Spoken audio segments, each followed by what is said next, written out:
ongoing war. Because once the war will be over, they will have to explain to Israelis why this illusion under which they're trying to create some type of situation around Israel that is safe to ensure peace. They'll have to explain why security services weren't able to prevent this attack. They'll have to explain why they encouraged the creation of Hamas to weaken the Palestinian Authority and not hold negotiations on the creation of a Palestinian state.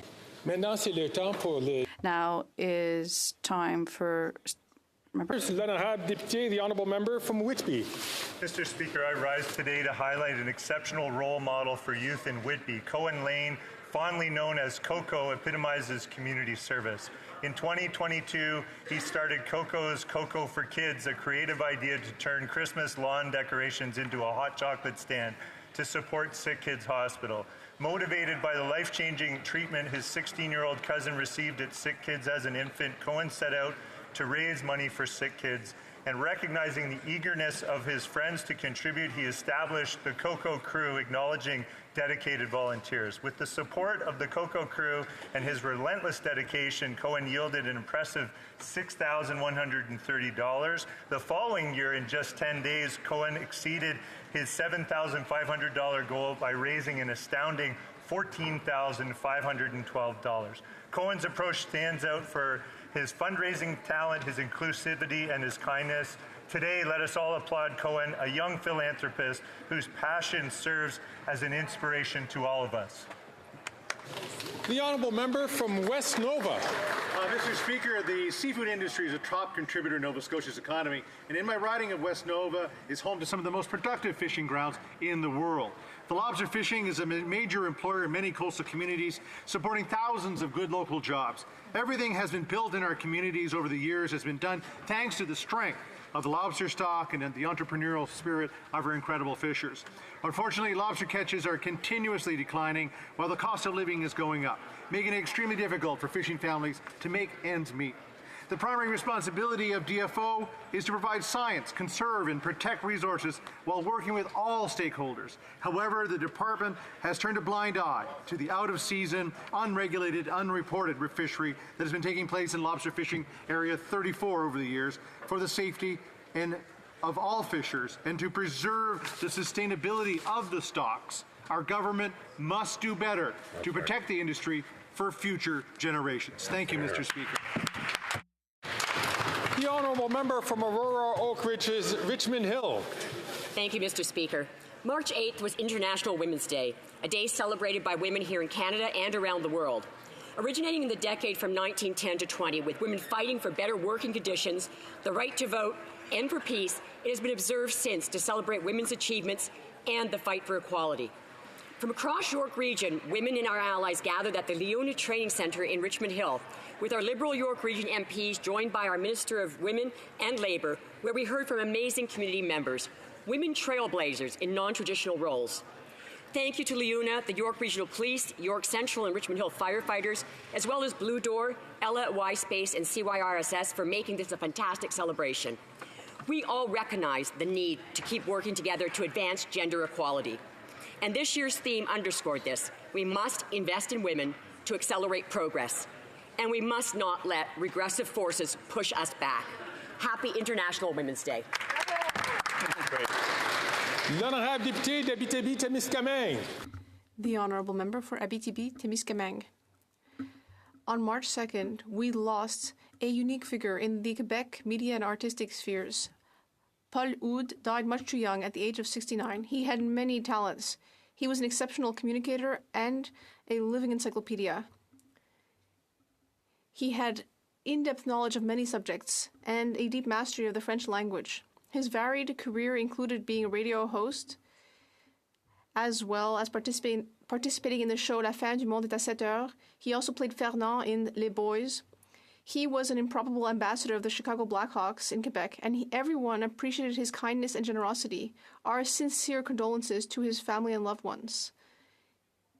He had an incredible memory, and he will also have marked all of our memories. Even his character, Nostradamus, could have predicted it.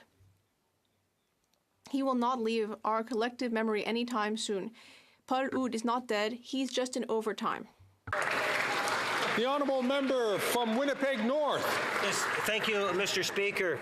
You know, just recently I was in the Philippines with the Minister of Agriculture, and we actually opened the very first ever Indo-Pacific Agriculture and Agri-Food Office, Mr. Speaker. Sure. No government in the recent history has done more in terms of enhancing trade opportunities. This office is going to serve over 40 countries, and it's going to be located in Metro Manila, Mr. Speaker. When you think of agriculture, think of $30 billion in 2023.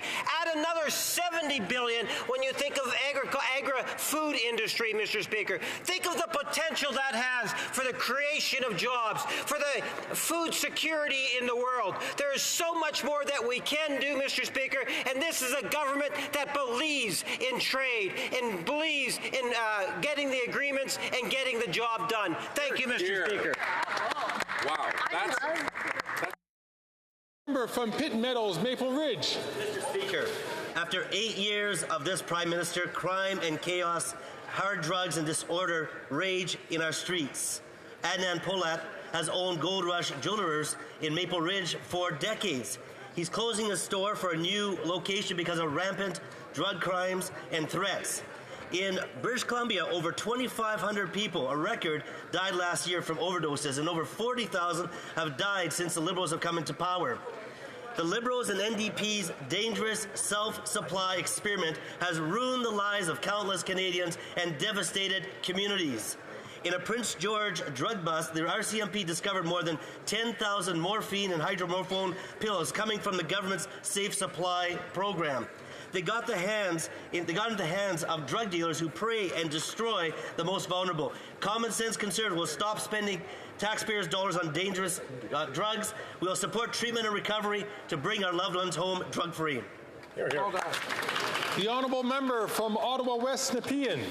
Mr. Speaker, recently I visited the grade 6 social entrepreneurship class at St. Gregory Catholic School in my riding.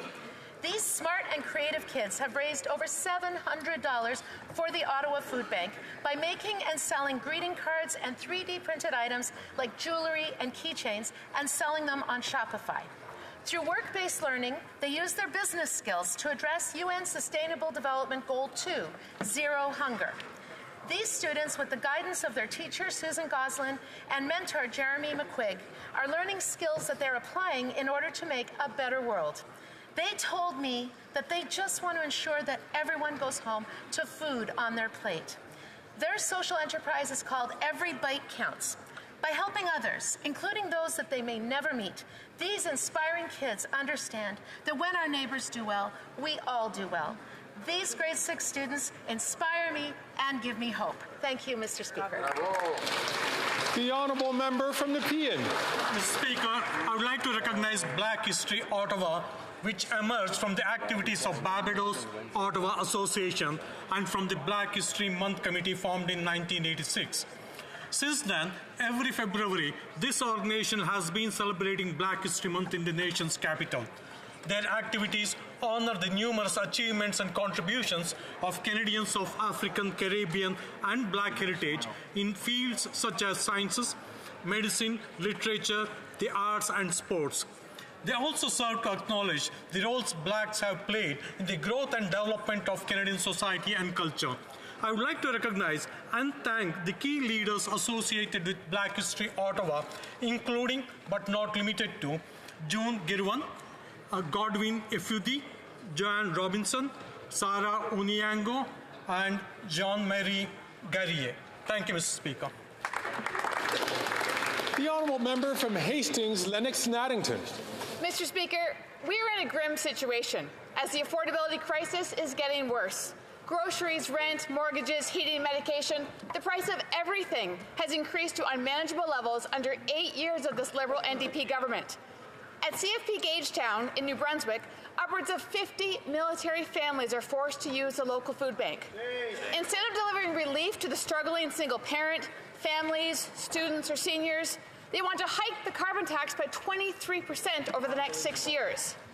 The independent parliamentary budget officer confirmed that most families will pay more in tax than what they receive via rebate. This is not partisan noise, Mr. Speaker. This is fact. Canadians can take solace in knowing that when this Liberal NDP government is finally defeated, the common-sense Conservative government will axe the tax and bring fiscal stewardship home to Ottawa. Let's bring it home. The honourable member from Scarborough Centre. Thank you, Mr. Speaker. Mr. Speaker, this month, millions of Muslims across Canada and around the world, including my family and I, are celebrating the holy month of Ramadan, fasting during the day, sharing meals with their friends and families at sunset, and becoming closer to our faith. It's usually a time of community and of celebration. But this year, when we gather, we speak of Gaza. As we eat our dates, we think of the innocent Palestinian people forced into starvation. We think about the mothers desperately grinding up animal feed to feed their children, about the young children who have woken up in the hospital, still in shock, to find out their parents were killed by Israeli airstrikes. My prayer for Ramadan, as it has been for many months, is immediate and just ceasefire, return of all hostages and prisoners, and unimpeded humanitarian aid. My prayers are for peace and justice. Bravo. The honourable member from Dolphin, Swan River, Nipawin. After 8 years of this NDP Liberal Prime Minister, Canadians are turning to food banks at record rates. We just learned that in Toronto alone, the Daily Bread Food Bank served over 300,000 people this February. Wow. That's up from 52,000 people in 2015. Shameful. Now this NDP Liberal government wants to hike their punishing carbon tax on food, heat, and groceries by 23% as part of their plan to quadruple the carbon tax. What a cruel April Fool's joke to play on Canadians. According to the Parliamentary Budget Officer, the average Manitoba family will pay $1,750 in carbon tax. That's far more than any rebate, Mr. Speaker.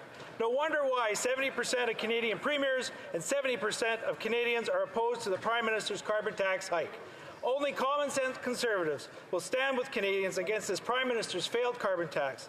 It's time to spike the hike and axe the carbon tax. Well done. The honourable member from Tobique-Mactaquac. Mr. Speaker, 7 out of 10 premiers around the country have stood against this Liberal carbon tax. Now even the Liberal Premier of Newfoundland has come out and said that it's not working and is not worth the cost. The Prime Minister responded by saying, I think Mr. Furey is continuing to bow to political pressure. Mr. Speaker, this isn't just political pressure. This is the overwhelming consensus of Canadians from coast to coast to coast.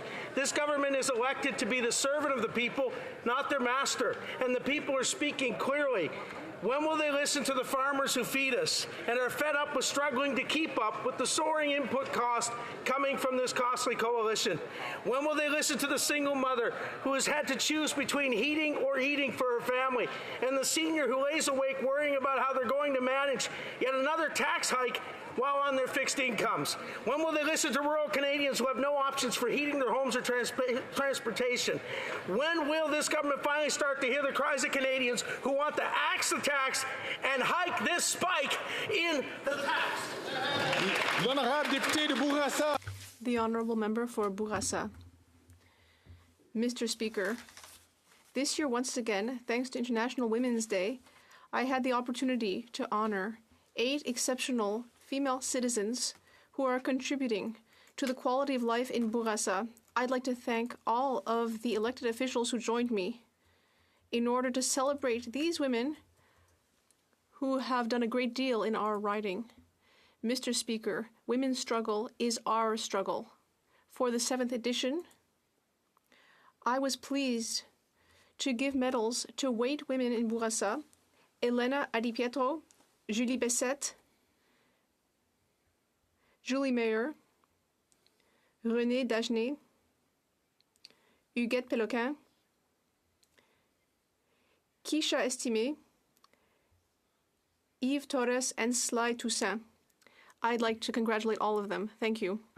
The honourable member from Hamilton Centre. Today I will read into the record what legal expert Dr. Artie Amisis has to say on the legal framework for Palestinian statehood. Palestine is recognized by 140 states. Palestine is a judicial fact. Its territory is under illegal foreign military occupation by Israel, but that does not mean the state of Palestine does not exist in law. It possesses all four of the criterion for statehood as codified the 1933 Montevideo Convention on the Rights and Duties of States. It has a permanent population, a territory, a government, and the capacity to enter into foreign relations with other states. Successive Israeli governments have for years indicated that they will never allow the establishment of an independent Palestinian state and that only Jewish people have the right to jurisdiction, self-determination in the land between the river and the sea. This is unlawful. As a preemptory norm, no people's right to self-determination in their own territory can be subject to negotiation under international law. This is Canada's last chance for the only framework for a two-state solution. Where will this Liberal government stand today on Palestinian statehood? The Honourable Member for Abitibi James Nanavikiu. Mr. Speaker, on behalf of the Bloc Québécois, I would like to offer our most sincere support to the Ottawa Sri Lankan community, which was hit hard on March the 6th. We offer our deepest condolences to the Sri Lankan community and all those who were affected by this horrifying situation, especially the families and friends of the victims. Mr. Speaker, it is truly heartbreaking to think about this father who's in the hospital and whose life has been completely upended by the terrible loss of his spouse and their 4 children. We hope that he will receive all the support that he needs to get through this inconceivably tragic situation. I hope that such a thing will never happen again. Let us try together to find ways to reduce violence, which leads only to misery, loss, and tears. Our heart stands with Barhaven. Thank you. The honourable member from Stormont, Dundas, South Glengarry.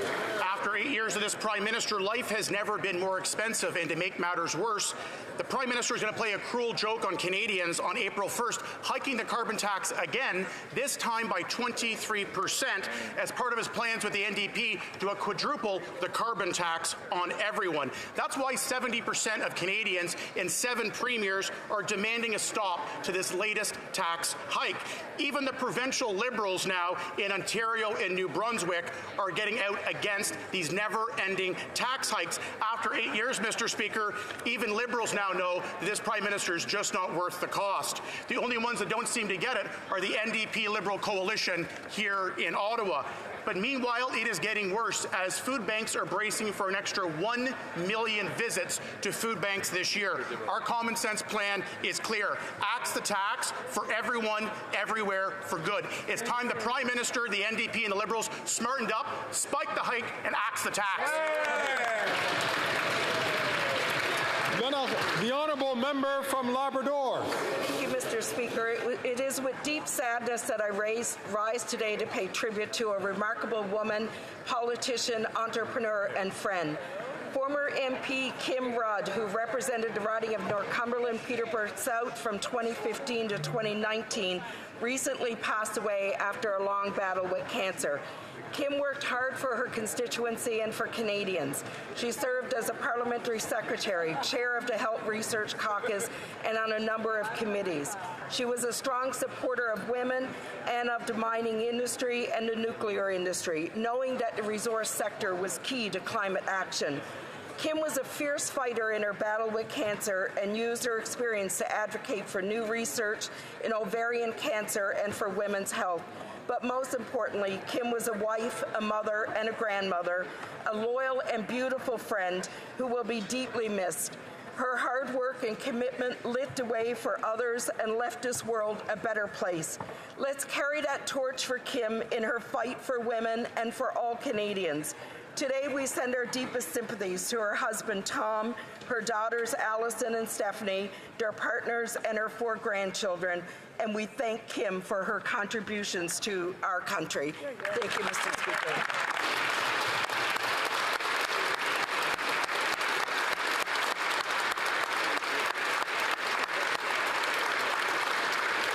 Questions orales, oral call questions. None ahead. The Honourable Leader of the Official Opposition.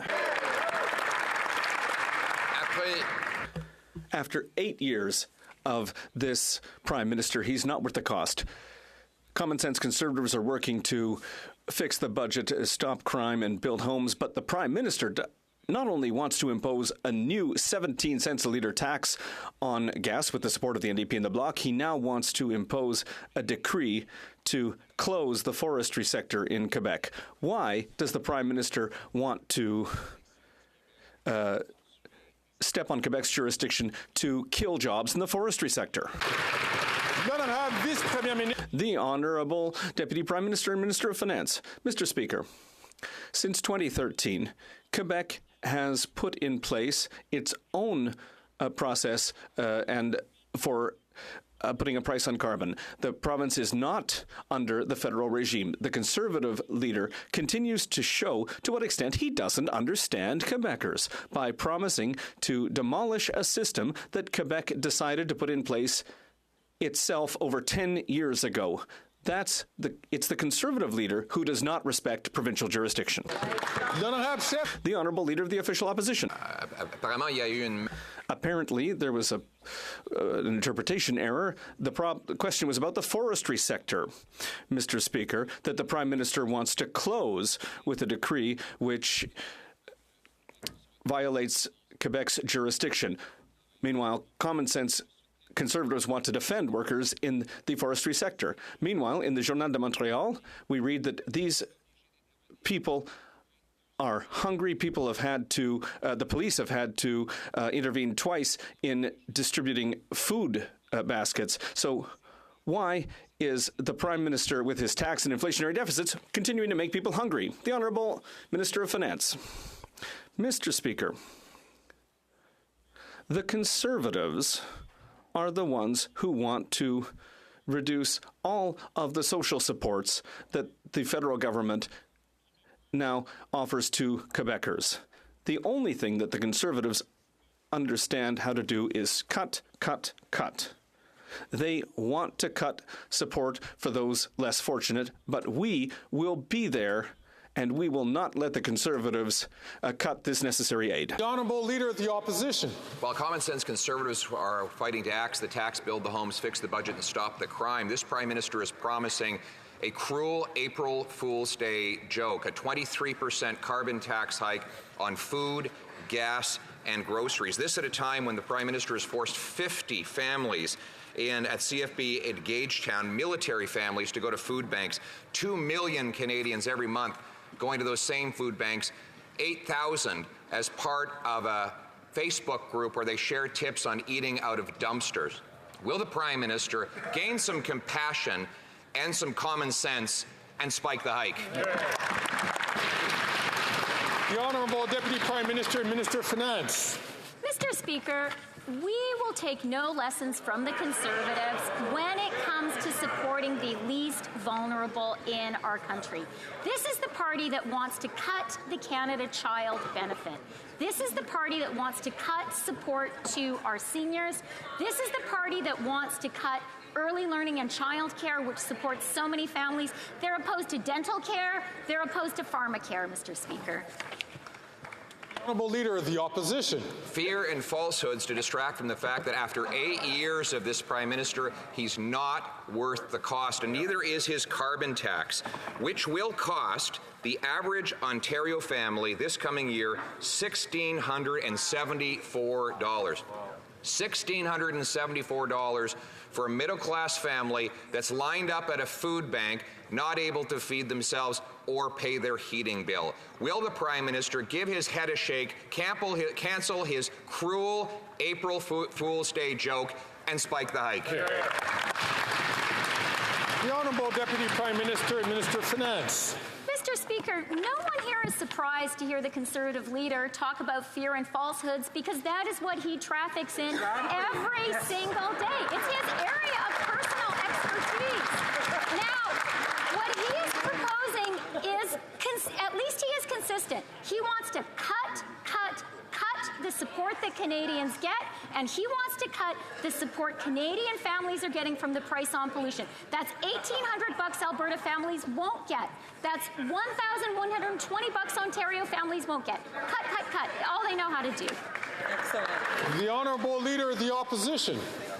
So she just brags that Alberta families will get $1,800, but according to the Parliamentary Budget Officer, the carbon tax will cost Alberta families $2,943. Amazing. So the Prime Minister takes away $2,943 and gives back $1,800. Mr. Speaker, it's almost like he's a bank robber who thinks that he's virtuous because he tips the teller on the way out the door. Why won't he spike the hike? The Deputy Prime Minister and Minister of Finance. Mr. Speaker, the Conservative leader should know a lot about living off the public purse. That's all he has done his entire life. Now, when it comes to the price on pollution, this is entirely revenue neutral. The government does not keep a penny. It returns more money to 8 out of 10 Canadian families. That's a good deal for Canadians, Mr. Speaker.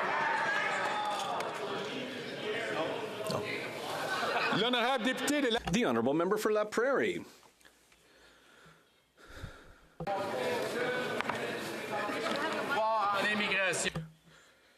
This Prime Minister...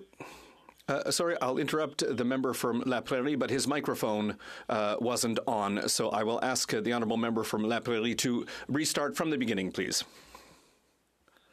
On Friday, the Premier of Quebec met with this Prime Minister to ask for full power for Quebec when it comes to immigration. And this Prime Minister said, no, but that's not all. Did the Prime Minister commit to adjusting immigration levels to meet the ability to welcome people? No. Did he commit to doing his fair part to helping with asylum seekers? No. Did he commit to accelerating the processing of requests and the granting of work permits? No. All day he said, no, no, no, no, no, no, no, no, no. If he doesn't want to deal with immigration, why is he preventing Quebec from doing it? The Honourable Minister of Immigration, Citizenship and Refugees. Thank you, Mr. Speaker. There is no country in the world, no federal state in the world which would give all immigration powers to a federated state. We have a major agreement with Quebec that's in place, the Canada-Quebec Agreement, which gives a great deal of power to Quebec. There's responsibility on both sides, Canada and Quebec. We will continue our great relationship with Quebec and continue to work, particularly on the temporary workers file. The Honourable Member for La Prairie. Nobody has ever taught this Prime Minister that he could say yes, that he could be a partner, that he has the responsibility to bring solutions and compromises to meetings on immigration. And yet, there's no additional power for Quebec, no money for asylum seekers, no help with welcoming, no accelerating work permits or processing of requests. Not even any thoughts, any ideas on the ability to welcome people. And, you know, the Prime Minister said that he found his job difficult and maybe boring on the weekend. Is that why he's not doing it? The Honourable Minister of Immigration. I wonder what $5.2 billion means for the member across the way. Since 2015, our government, under the Canada-Quebec Agreement, has contributed that. It's a good relationship we have. There was a good meeting on Friday. The member across the way refuses to admit it. There's work that we can continue to do with both governments, and we will continue to do that. From Burnaby South. The people of Gaza are facing unspeakable violence. Thousands of children have been killed, and vital supplies like food, medicine, and water are scarce. Today, the NDP is calling on the government to do everything in its power to stop the violence and release the hostages. Will the Prime Minister vote today for peace? The Honourable Minister for Foreign Affairs. Mr. Speaker, I agree with my honourable colleague. The violence must stop. Hostages must be released. Humanitarian aid must go into Gaza. We need to make sure that Israeli and Palestinian civilians are protected. And that is the position of the government. We will be there to make sure that there is long-term peace in the region, and of course to make sure that there is to make sure that the Jewish community and the Muslim community and all communities across the country are well secured and can live peacefully here as well at home. The Honourable Member for Burnaby South. Canadians are watching, and they're going to see how this government votes. La violence qu'on voit en Palestine. The violence that we're seeing in Palestine and Gaza cannot continue. Civilians are being killed for crimes they did not commit. Our motion calls for actions that the Liberals can take to promote peace and justice in the region. Will the Prime Minister vote for peace, yes or no? The Honourable Minister of Foreign Affairs. Thank you, Mr. Speaker. Our position is clear. The hostages must be released. Humanitarian aid, more humanitarian aid must get into Gaza, and we need to make sure that there is peace and stability in the region. And that is why I was in the region recently, last week. That's why the Government of Canada, the country, Canada, we will continue to be there to work towards all solutions, which will include a two-state solution and recognition of a Palestinian state, but also with the normalization of diplomatic relations with the region. The Honourable Member from Regina Capel. After 8 years, this Prime Minister is not worth the cost. And thanks to his policies, millions of Canadians are visiting a food bank for the first time in their lives. And as if prices weren't high enough already, this Prime Minister is planning a 23% hike on the carbon tax in a cruel April Fool's Day joke. But the tax revolt is happening. 70% of Canadians and 70% of premiers are opposed and fighting back. Like in Saskatchewan, where the budget watchdog has determined that Saskatchewan families will pay an extra $2,620 in the carbon tax. So simple question, where are Saskatchewan families supposed to come up with $2,600 to pay his tax? Yeah. The Honourable Deputy Prime Minister and Minister of Finance. Mr. Speaker, I have a lot of respect for the former Conservative leader, and he is a proud MP from the province of Saskatchewan, a province that is proud of its Ukrainian Canadian population. Now, last week, the current Conservative leader said in a radio interview, he implied strongly he would cut all economic aid for Ukraine. This is a chance for the MP from Saskatchewan to say, does he support that shameful position? Yes or no? Yes or no? Yes. The Honourable Member from Regina Capel. They desperately don't want to answer for the carbon tax pain they're causing Canadians. And no one is fooled by the ridiculous rebate ruse this government is selling. That's because Canadians know that the carbon tax rebate was specifically designed to exclude all the secondary costs that go up when the producer, the shipper, and the retailer all have to pay their higher share of carbon taxes. And the average income earners, the middle income earners across Canada, are worse off even after the rebate. $900 worse off in Alberta, $500 worse off in Saskatchewan, $600 worse off in Ontario. Why doesn't the Prime Minister show some compassion and spike the hike? The Honourable Deputy Prime Minister and Minister of Finance. Mr. Speaker, I'm glad to hear the member opposite talk about the rebate, because that is what it is. This is returning money to Canadians. 8 out of 10 families are better off. It is revenue neutral for the government. But I notice that this Saskatchewan MP, a member of Parliament many of us on this side of the House really respect, someone who is proud to represent the people of Saskatchewan, I'd like to hear him say, does he support his leader's shameful position on Ukraine? Yes or no? The people of Saskatchewan deserve to know. The Honourable Member from Thornhill. Mr. Speaker, after 8 years of this NDP Liberal Prime Minister, food bank usage in Toronto is up 500%. Now they want to hike the carbon tax on gas, on groceries, on home heating by 23%, on their way to quadrupling the tax over the next 6 years. What a cruel April Fool's joke. According to the Parliamentary Budget Officer, the average Ontario family will pay $1,674 of carbon tax. Where does this Prime Minister think they're going to get that kind of money? The Honourable Deputy Prime Minister and Minister of Finance. Mr. Speaker, Speaker, Canadians can see through these Conservatives, and they know that the only thing these Conservatives know how to do is cut, cut, cut, and the people who suffer the most are the most vulnerable. They want to cut the Canada Child Benefit. They do not support dental care, which is helping the most vulnerable among us. They do not support early learning and childcare, which is helping make life more affordable for Canadian families. They are going to push, they want to push Canadians into poverty. We won't let them.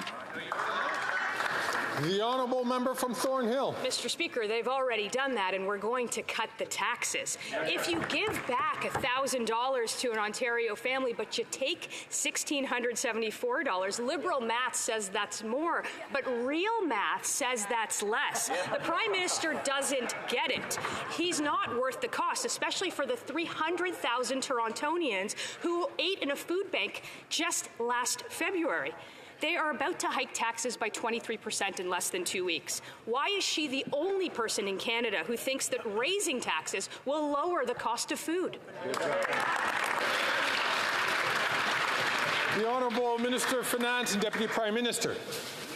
Mr. Speaker, if the member opposite really believes her rhetoric about supporting Canadian families, why does she think that cutting support for them will help? Why doesn't she support early learning and childcare? Why doesn't she support the Canada Child Benefit, which has helped to lift more than 2.3 million Canadians, particularly children, out of poverty? Why doesn't she support dental care, which is helping the poorest Canadians be able to take care of their health and their teeth? That is Conservative hypocrisy, Mr. Speaker. The honourable member from Peterborough-Kawartha.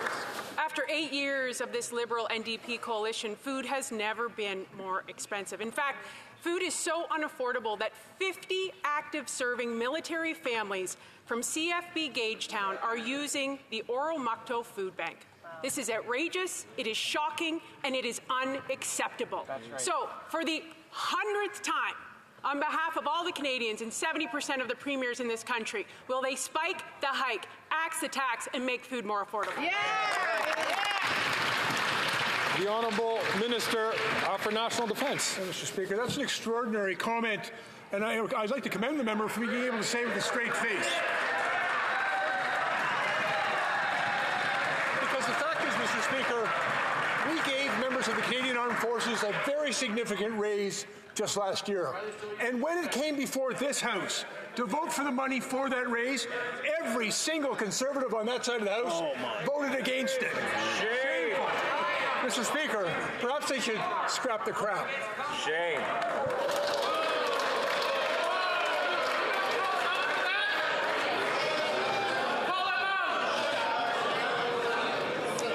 I'm going to ask members to be very judicious in their use of words, and to making sure, and I'll ask the Honourable Minister to be very judicious in his choice of words. The Honourable Member from Peterborough-Kawartha. Mr. Speaker, that's exactly the lack of classy response I would expect from a Liberal member. And the reality is he doesn't know what's going on because clearly he doesn't listen. These are 50 real families accessing a food bank under that Prime Minister's watch. $700 more in groceries a year for Canadian families. Low-income families are most impacted. 1 million more users of food banks this year. Students, seniors, low-income families. Right. Those are the facts. That's what we will keep fighting for. Spike the hike, axe the tax. Yeah. The Honourable Minister of National Defence. Mr. Speaker, many people in this House profess to support members of the Canadian Armed Forces, and yet when it came time to put your money where your mouth is, they weren't there. When it came time to vote for a pay raise for members of the Canadian Armed Forces, every single one of them voted against it. Mr. Speaker, that's the height of hypocrisy. Shame. Before I move to the Honourable Member for Salaberry-Surwa, I would just like to remind all members that when you are answering questions or asking questions, you need to go through the chair. The Honourable Member for Salaberry-Surwa. The word out of Ottawa these days is no. No to full powers in immigration for Quebec, but also no to the right to withdraw with full compensation from the federal dental care program. No to the right to withdraw with full compensation from the federal drugs program. No early requests for medical assistance in dying. And even in healthcare, where Quebec has full powers, the answer is no. Even in programs created by Quebec, it's no. Why not respect Quebec's expertise instead of complicating or even preventing access to care? The Honourable Minister of Public Services and Procurement. Thank you, Mr. Speaker. I'm so happy to hear our colleague talk about dental care, the new Canadian dental care program, Mr. Speaker, under which 1.4 million seniors have already asked for access. And of that 1.4 million seniors, over a third are seniors from Quebec.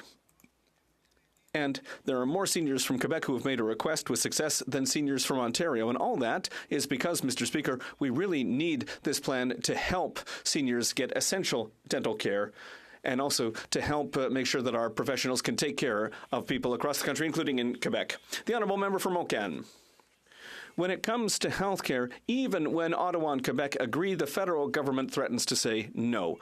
Quebec has resigned itself to the insufficient increase in health transfers, and yet Ottawa is threatening to cut if Quebec doesn't meet its conditions in the next 13 days. Even when Ottawa and Quebec have the same goals and when they agree, Ottawa is threatening to hold back the money if we don't sign to approve each one of its conditions. What is the federal government waiting for to give Quebecers their money back? Do we have to beg on bended knee? The Honourable Minister of Transport. Well, you know, Mr. Speaker, who's saying no? It's the Bloc Québécois. They're saying no to collaboration, no to conversations, no to partnerships, no to everything, Mr. Speaker. Meanwhile, the government is working with the government of Quebec to have a fair agreement, and we're very confident that we'll get there by the end of the month, Mr. Speaker. Why? Why? Because it's good for all Quebecers, for everyone except for the Bloc Québécois. L'honorable député de Montcalm. The Honourable Member for Montcalm.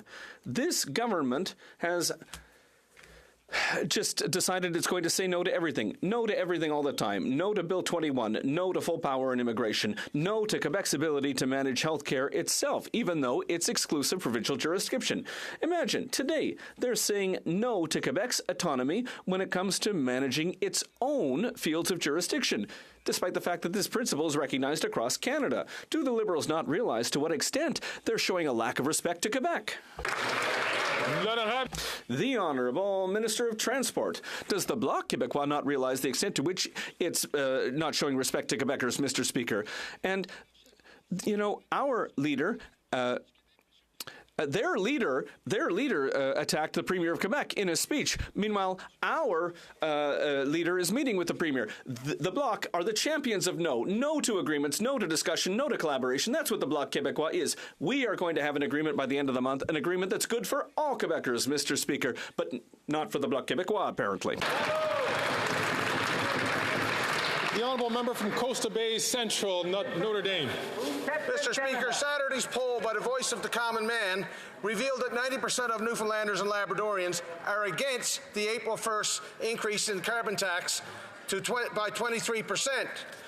Even the Liberal Premier, a fury, he pleaded with the Prime Minister to pause the April 1st tax hike. That's right. Newfoundlanders and Labradorians are sick and tired of these cruel April Fool's jokes. So after 8 years, will this NDP Liberal Prime Minister heed the plead and spike the hike, or will he once again prove that he's simply not worth the cost? The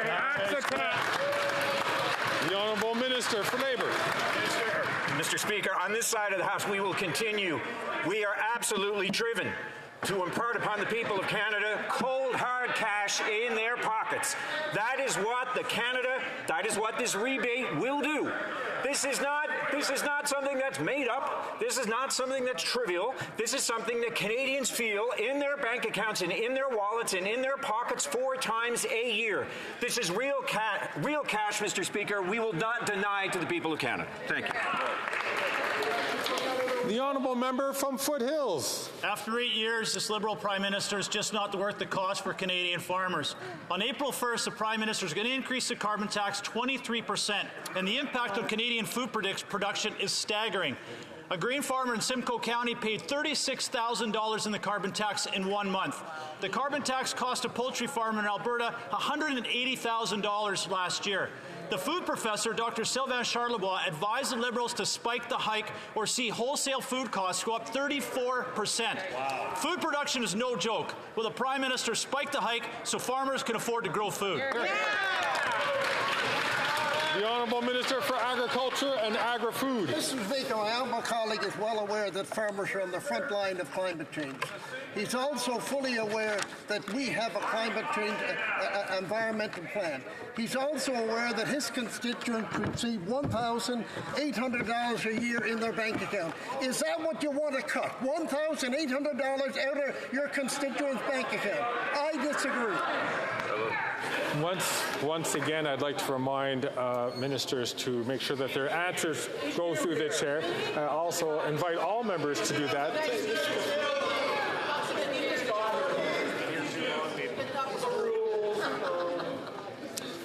The reason why that's done is so that there is always a sense that there is not personal attacks when members are asking questions or making responses. The honourable member from Foothills. My constituents are fully aware that Liberals are taking away $2,900 and giving them back $1,800. That is not revenue neutral. But here are the facts. The Liberals are increasing the cost of food yet again on April 1st by increasing the carbon tax by 23%. This is driving Canadians to food banks in unprecedented numbers. The Caring Covered Food Bank in Prince Edward Island is struggling just to keep its doors open. It can't handle the increase in demand, up 70%, 5,500 families. I know the Prime Minister is bored, but will he listen to Canadians, axe the tax, so Canadians can put food on the table? The Honourable Deputy Prime Minister and Minister of Finance.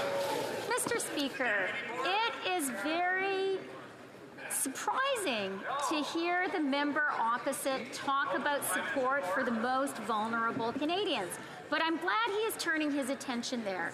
So if he cares about the families of PEI, I want to understand, does he support our early learning and child care system, which PEI has been enthusiastically a part of, which is putting money back in the pockets of PEI families? Does he support that? Does he support dental care that the seniors of PEI are enthusiastically supportive of? That is real support.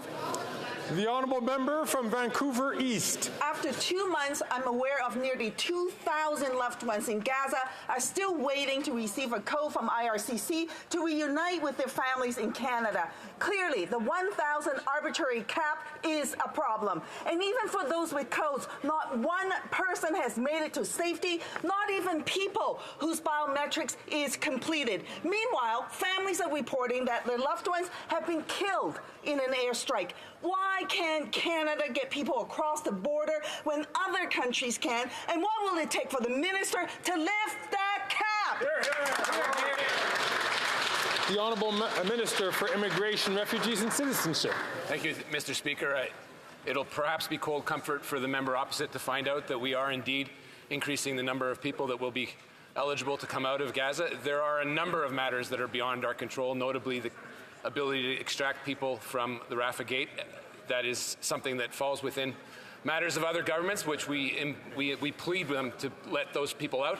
But again, we will be relentless in advocating for people reunifying with their family members in Canada, if but for on a temporary basis. Thank you.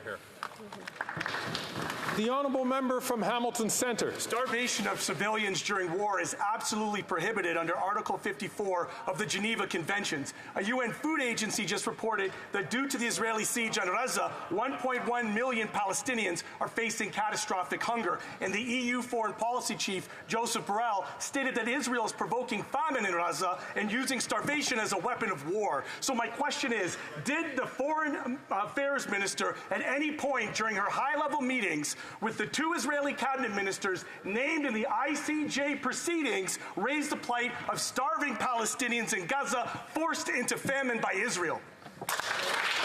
The Honourable Minister for Foreign Affairs. Yes, Mr. Speaker, I did And you know what? I will never shy away from having difficult conversations. Maybe with the Israeli government, maybe with the Palestinian Authority. And we need to make sure that we will continue to put pressure on Hamas, who is a terrorist organization, to release hostages. We support the discussions that are happening with Qatar, Egypt, the U.S., to make sure, and of course Israel, to make sure that the hostages are released. And we need to make sure that there's more humanitarian access to Gaza, including the support of UNRWA. Thank you so much. The honourable member from Newmarket, Aurora. Mr. Speaker, in recent months, we've heard lots of stories about Canadians with disabilities receiving unacceptable treatment while traveling with Canadian Airlines. Canadians with disabilities have the same rights as all of us. They deserve equal access and to be treated with dignity. The Minister of Transport said it best when he said, "Our airlines need to do a better job for Canadians." So, can he tell us what's happening next? The Honourable Minister of Transport. Mr. Speaker, I want to thank my colleague for his amazing work, and I've been clear, what happened was completely unacceptable. All Kenyans must be treated with dignity and respect, full stop. Airlines have to do better. We all have to do better. And the Minister of Diversity, Inclusion, and Persons with Disability and I want to see action now, which is why I'm announcing an Air Accessibility Summit in Ottawa on May 9th. We have to work together to ensure a more accessible, a more inclusive Canada. This is about fairness, dignity, and respect. The honourable member for Mégantic-l'Érable. After 8 years of this Liberal government, Quebec farmers are feeling the pinch. Tax hikes, inflation, and carbon pricing, which the Bloc would like to radically increase, have led to a general feeling of frustration, according to the president of the Union des Producteurs Agricoles. He says with the rise in interest rates plus the increase in input costs, net farm income is plummeting, and we're talking about virtually zero net income in 2024. Will the Liberal and Bloc MPs listen to the farmers' frustration and vote against the 23% carbon tax hike on April 1st?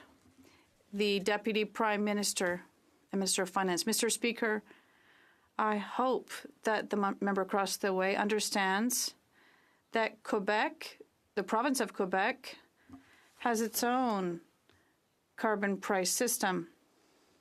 This system was established in 2013 under Quebec's jurisdiction. And I think Quebecers have the right to know if the Conservative Party and the member across the way intend to demolish Quebec's system in place, whether they intend to do this. The honourable member for Mégantic-l'Érable. In the St. Lawrence region, 500 farmers escorted by 200 tractors. Also, and on the North Shore in Quebec City, it's a real cry from the heart that our farmers are launching across the province. While farm closures multiply, the Liberals, supported by the Bloc, think it's a good idea to raise taxes on diesel, Mr. Speaker. The Bloc Liberal coalition has increased the taxes for those who produce food so that Quebecers can they give up these taxes so Quebecers can continue to eat locally? The Honourable Deputy Prime Minister. Mr. Speaker, I feel that the Premier of Quebec was Mr. Legault and not the member across the way. And it's Quebec that has its own system for carbon pricing. This system is working very well. This system has the support of Quebecers, and the province supports it. We do respect Quebec's jurisdiction and that of the system it's established. The honourable member for Louis Saint Laurent. Mr. Speaker, after 8 years of this Liberal government, Canadians know that this government likes to meddle in provincial jurisdiction. Now, the latest attack is on woodland caribou. We support the 1,600 workers in this sector, but now this Liberal environment minister wants to meddle in areas that are none of his business.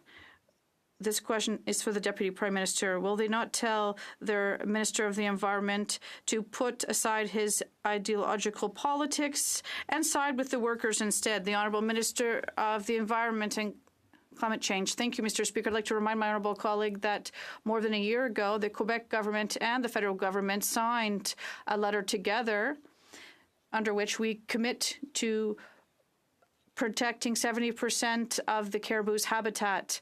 And this agreement also set out consultations with the Indigenous peoples on this plan. The Quebec government committed to do this, and we expect the Quebec government to respect their word. Thank you. To keep their word. The Honourable Member for Charlesbourg au Saint-Charles. Mr. Speaker, the former Judge DeLille was convicted of premeditated murder of his wife in 2012. The decision was upheld on appeal and at the Supreme Court. In 2021, David Lametti intervened to request another trial, saying he was convinced that there had been a miscarriage of justice. But the report from the review group unveiled Thursday that there is no miscarriage of justice. Is the government denouncing the preferential treatment given to the former Judge DeLille by the former Minister of Justice, David Lametti? I'd like to thank the member for his question. What I'd like to stress is that we're aware of the situation and we are going to follow up on this. Thank you.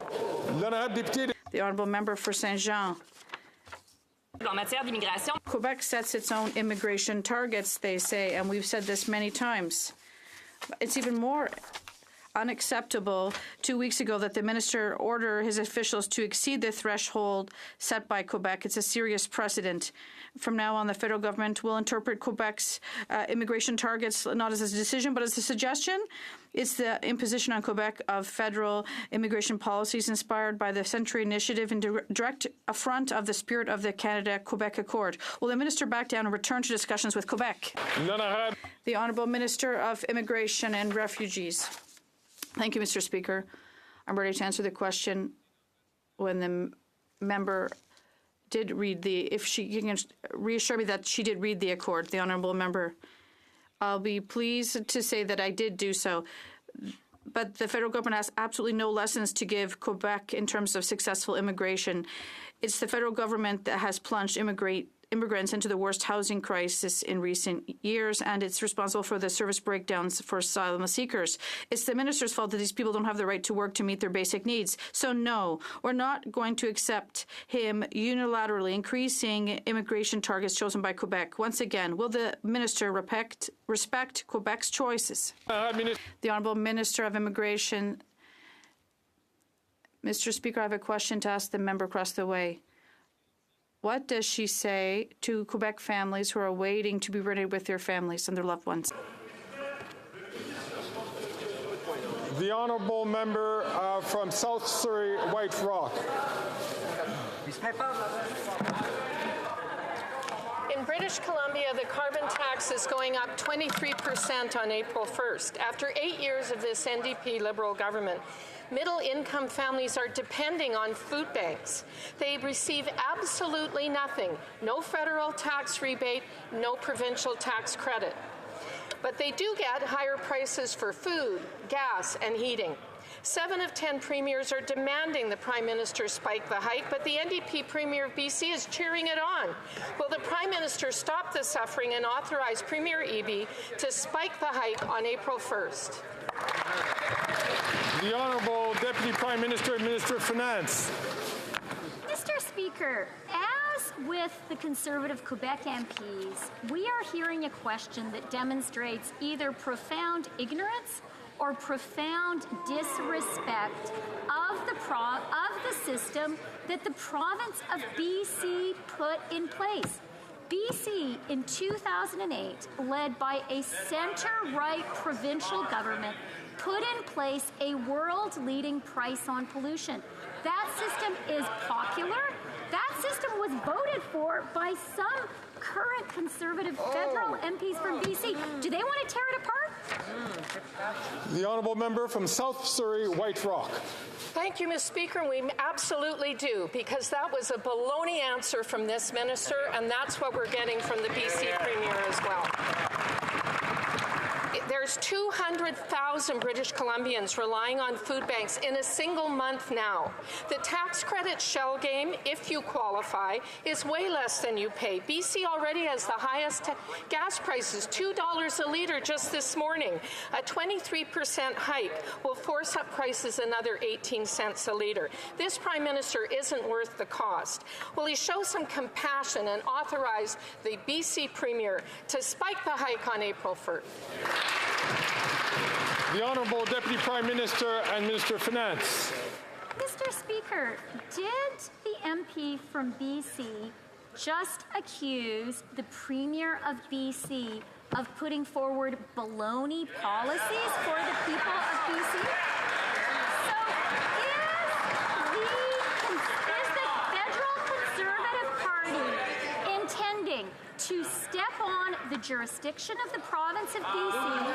Is it intending to go against a system put in place in 2008 by a centre-right BC provincial government that the people of BC support? That is astonishing, Mr. Speaker. The Honourable Member from Central Okanagan, Similkameen Nicola. Mr. Speaker, after 8 years of this NDP Liberal government, more and more British Columbians are lining up at food banks. That's not baloney. The fact that many can't afford to drive with $1.99 a litre gas isn't baloney either. What's also not baloney is on page 75 of the BC's 2024 budget, where the provincial government blames this Prime Minister for forcing a 23% carbon tax hike on April 1st.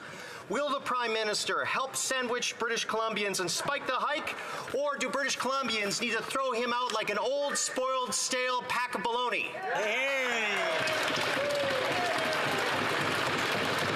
The Honourable Deputy Prime Minister and Minister of Finance. Mr. Speaker, let's just remember that every single one of the Conservative MPs in this House today ran on a platform promising a price on pollution. And let's just remember that the BC caucus of that party includes MPs who, when they were in the provincial legislature, voted for British Columbia's current world-leading price on pollution. So Canadians and the people of BC have to ask themselves, do they even know what they campaigned on and what they voted for?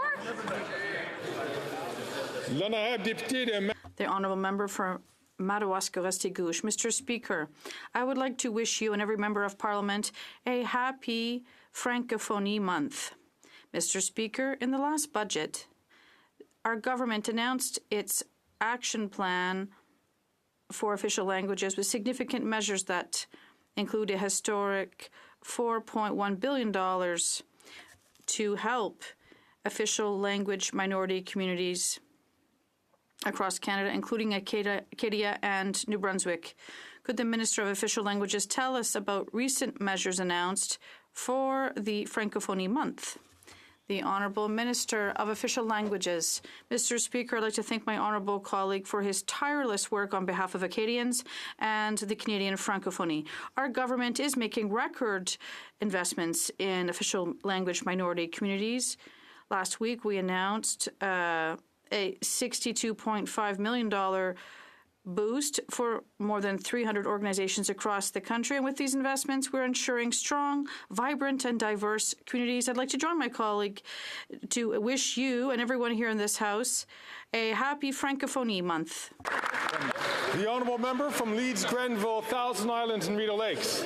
This NDP Liberal government has been trying to cover up the full cost of their $60 million Arrive scam. And after 8 years of this Prime Minister and his NDP Liberal government, they're not worth the cost or the corruption. And he's been hiding the documents, and we've been hearing the paper shredders, but his homework is due today. So the question is to the Prime Minister, at what time will he respect the common sense Conservative motion that was passed by this House and deliver all of the documents and the full cost of his Arrive scam scandal? The Honourable Minister for Public Works. Thank you, Mr. Speaker. As many ministers, including the CVSC minister, has said often, what happened during COVID-19 when it's regarding the recording the application was unacceptable, despite the fact that it was built in a moment at which it was important for public servants to be efficient and acting quickly. Unfortunately, some of the rules were not followed, and there's more work to do, although much of the work that the Auditor General asked us to do has already been implemented. The honourable member from Leeds, Grenville, Thousand Island, Rideau Lakes. Well, what the Auditor General asked in terms of information, this government didn't even want to provide. That's why they voted against having the Auditor General investigate this Prime Minister's $60 million Arrive scam. It's clear that after 8 years of this NDP Liberal government that they're not worth the corruption or worth the cost. That $60 million, Speaker, was for outside consultants. It wasn't for public servants who needed to act quickly. It was for Ottawa insiders who were getting rich, being made millionaires while Canadians struggle and are now lined up at food banks. This Prime Minister's had weeks. He won't stand up, but we've ordered him to provide the documents. At what time will they be provided? The Honourable Minister for Public Safety. Mr. Speaker, from the very beginning, our government has been transparent with Canadians and with Parliament. We've had officials, we've had ministers appear before parliamentary committees. We understand the concern that Canadians have around the appropriate use of taxpayers' money. And Mr. Speaker, in spite of my friend's pessimism, I don't share his view that this government will always continue to be transparent with Canadians around this matter. The honourable member from Fort Saskatchewan, Sherwood Park. After 8 years, the Arrive scam scandal has made clear again that this NDP Liberal government and this Prime Minister are not worth the cost or the corruption. That's right. Liberals gave GC Strategies $20 million for Arrive scam alone. Now, last week, Christian Firth from GC Strategies revealed that he got at least $2,600 per hour for subcontracting. Canadians are struggling to put food on the table, and Liberals are giving well-connected consultants multi-millions at $2,600 per hour. Unbelievable. Simple question. Do Liberals believe that $2,600 per hour was a reasonable rate? Was it reasonable? The Honourable Minister for Public Safety. Mr. Speaker, as my colleague knows very well, there are internal investigations being conducted into all these matters. We welcome the report of the Auditor General. The RCMP is investigating some elements of this matter. And Mr. Speaker, if at any time people have misused taxpayers' money or contractors have claimed taxpayers' money for work they didn't complete, of course the government will demand refunds as is appropriate. The honourable member from Cloverdale, Langley City.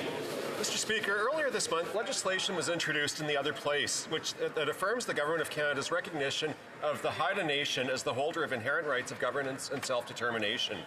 These types of bills are needed as we move forward on the path of reconciliation with Indigenous communities. Can the Minister of Crown Indigenous Relations tell us what this means for the Haida Nation located on the Haida Gwaii Archipelago off British Columbia's north coast? The Honourable Minister for Crown Indigenous Relations. Mr. Speaker, this marks a historical milestone for the Haida Nation. It is 50 years in the making, and it would rightfully recognize the Council of the Haida Nation as the government of the Haida people. This long overdue step solidifies Haida's authority, ensuring the protection of the beautiful lands and waters of Haida Gwaii for generations to come. I'm grateful to the nation for their collaboration and the member from Cloverdale, Langley City for this question, as well as his leadership on the INAN Committee. We will keep working to uphold the rights of the Haida Nation, Mr. Speaker. Thank you. The honourable member from Nanaimo, Ladysmith.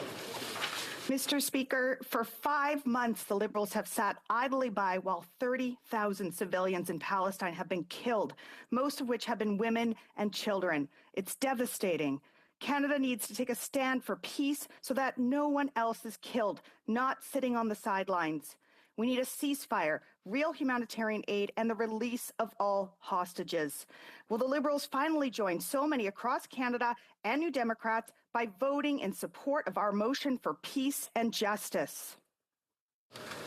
The Honourable Minister for Foreign Affairs. Thank you, Mr. Speaker. I would like to thank my colleague for her important question. Indeed, we believe in peace and stability in the region, and it starts with the release of all hostages. We need to make sure that humanitarian aid gets into Gaza. And of course, we need to get to a humanitarian ceasefire, which will bring long and lasting peace to Israel and also support a two-state solution and the creation of a Palestinian state for Palestinians. For too long, Israelis and Palestinians have suffered for the fact that we haven't found a solution to this conflict. We need to be there to support them, and we will be. The Honourable Member for Richmond, Arthabaska. Mr. Speaker, since the Liberal government was elected in 2015, we've been treated to deficits every single year. The country's debt has been exploding, and since then, more and more people are worried. The cost of living is steadily rising, federal spending seems out of control, and we've seen various financial scandals, and most recently, ArriveCan. My question to the Minister of Finance is extremely simple. Will she finally table a plan to balance the budget when she presents her budget on April 16th? The Honourable Deputy Prime Minister, Minister of Finance. Thank you, Mr. Speaker, and I'd like to thank the colleague for his question. Our government understands the importance of supporting Canadians and to do so responsibly, fiscally responsible. We are doing this, and we have maintained our AAA credit rating, and this was reconfirmed last week. We have the lowest debt to GDP ratios in the G7. Thank you, Mr. Speaker. And that is all the time we have today for question period. Affaires courantes ordinaires. Dépôt de Tabling of documents.